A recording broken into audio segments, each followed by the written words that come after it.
happy and healthy people. How are you all? Today, we are going to talk about amputation.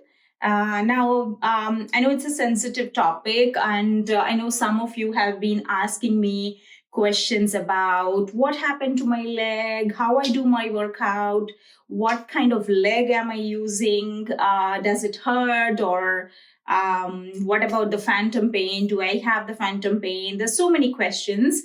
So I may not be able to answer everything on this video, but I will definitely try to address each topic in a separate video.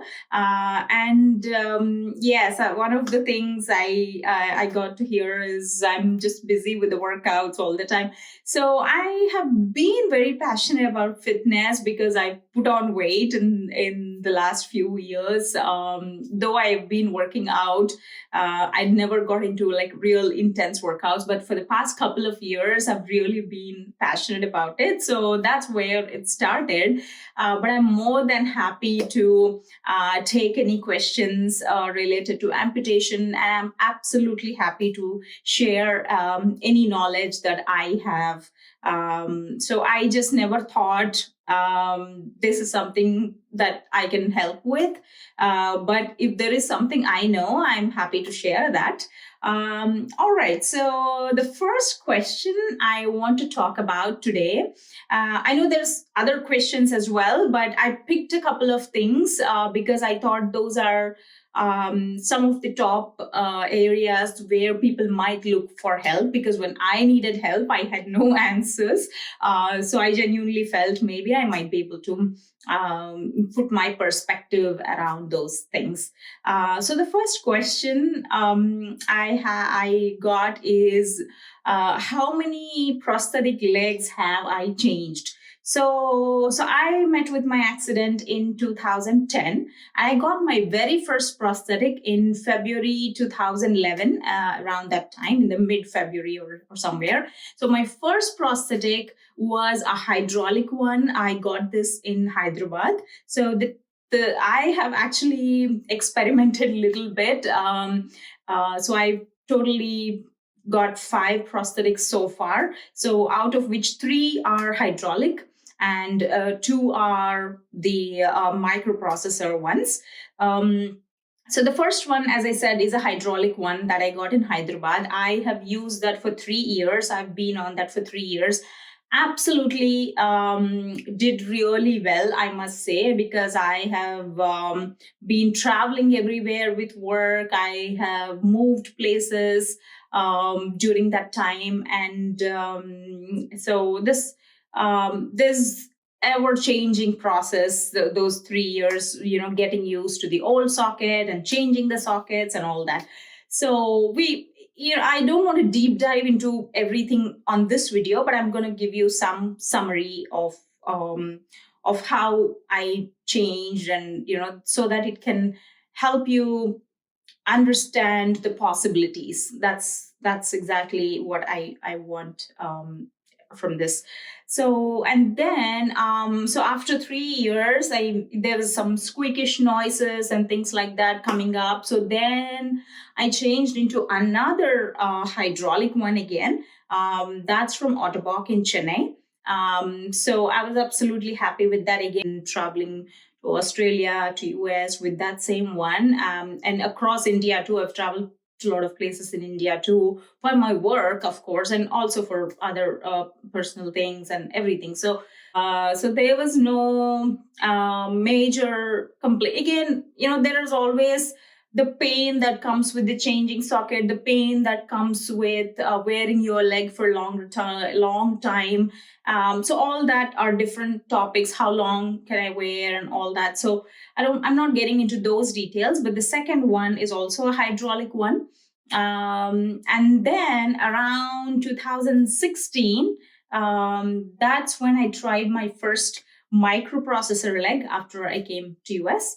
So the microprocessor, it didn't work for me at all. So that 1 year was a lot of struggle. For whatever reason, that particular microprocessor, which I got based on someone's suggestion, did not work for me at all. So So this is what I really want to say. Don't think microprocessor leg is going to make your life easier and going to change your life drastically.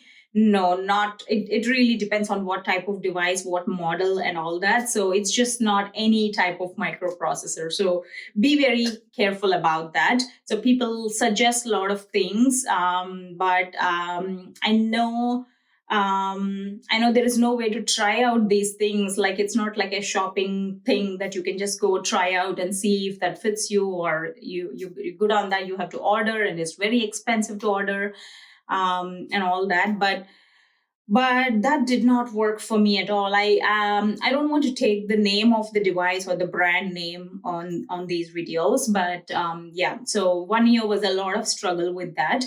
But again, it's not as bad. Like, I could not. I could do all my routine things and everything. It's just that it felt very heavier. I think the weight changed a lot for me when I changed from hydraulic to the microprocessor.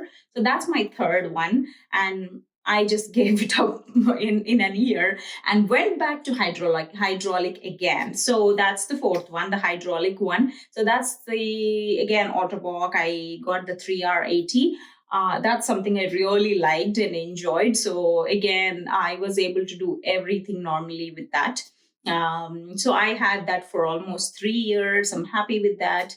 And then I got this recently, the C leg recently, just a few months ago, maybe 6 months ago. So this is the microprocessor, and I'm happy with that. I think this is really well, not like the other one I had. So yes, I know some of you have asked the pictures of the leg and all that. All right, so this is my leg, the C leg.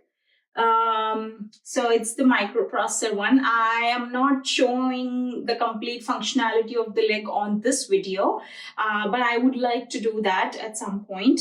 So I can walk backwards, I can walk forward, I can jump, I can jump.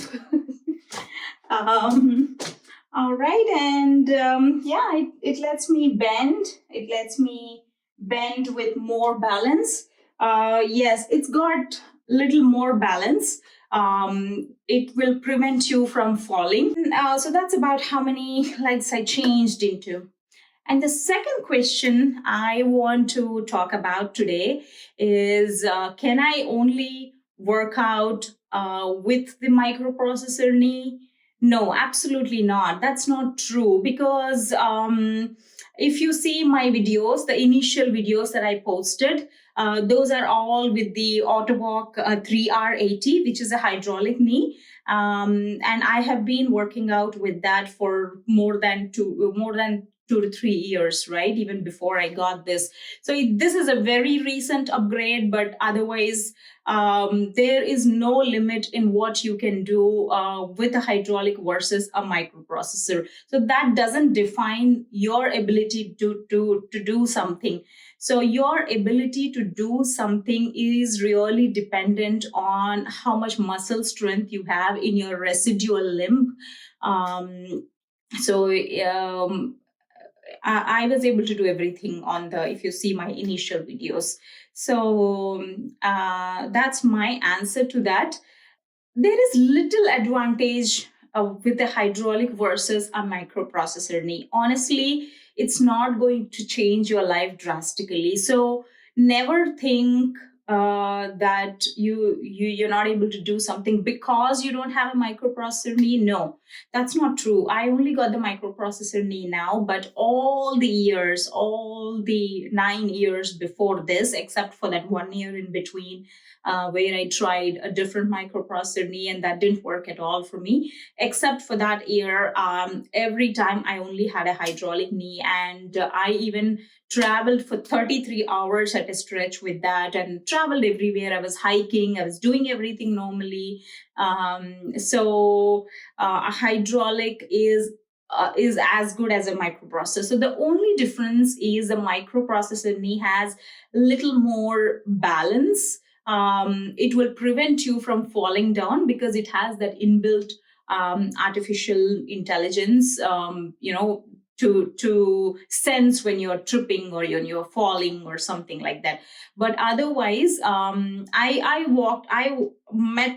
had an accident in India, doing everything normally with my hydraulic knee, even in the Chennai roads and everywhere. So uh, it's so all I'm trying to say is it's your own muscle, it's your own push. How much ever you want to give a try to something, that's what matters really. I hope I could put some perspective around a few things today. I'm happy to take any questions. Please send in your questions. I'm happy to share any information that I have knowledge of. Thank you so much for your love and your messages. Bye.